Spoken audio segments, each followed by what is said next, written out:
तुम्हारी। मैं मर जाऊंगी लेकिन तैमूर से शादी नहीं करूंगी। आप किसी और को पसंद करती हैं? मामा, मैंने और हमजा ने शादी कर ली है।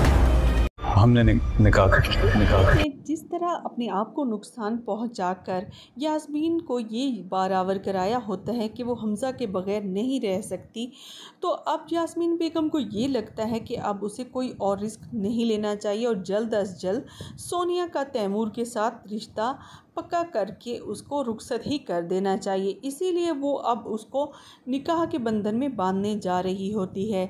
इसीलिए वो सोनिया से कहती है कि वो तब तक उसका मोबाइल उसे नहीं देगी जब तक तैमूर का और उसका निकाह नहीं हो जाता।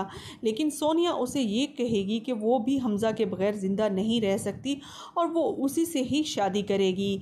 लेकिन यास्मीन बेगम कहती है कि ये तो अब वक्त बताएगा कि कौन किसका होता है और किसका नहीं। इसीलिए जब सोनिया मारिया के फ़ोन से हमज़ा को फ़ोन करके सारी सूरत हाल बताएगी तो हमज़ा उसे कहेगा कि वो घर छोड़कर आ जाए और वो दोनों निकाह कर लेते हैं। इसीलिए वो घर से भाग जाएगी। जैसे ही निकाह का वक्त करीब आएगा, यास्मीन बेगम उसके कमरे में जाकर उसका पता करने की कोशिश करेगी, लेकिन वहाँ पर सोनिया मौजूद ही नहीं होगी। ये देखकर तो उसके पाँव तले से ज़मीन ही सिरक जाएगी। दूसरी तरफ तैमूर और उसके घर वाले आ मौजूद होते हैं और सब जमा होते हैं। ये उनके लिए बेइज्जती का बाइस बनने वाला होता है।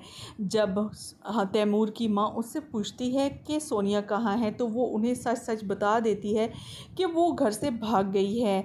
उसी वक्त वहाँ पर सोनिया और हमज़ा आकर अपने निकाह के बारे में बताते हैं, जिसे सुनकर उनकी माँ को गुस्सा आता है और उसे कहते हैं कि वो अभी और इसी वक्त वहाँ से चले जाएं। दूसरी तरफ जब वो घर पहुँचते हैं, वहाँ पर जुगनू उनका इस्तकबाल करती है और वो हमज़ा उसको बता भी देता है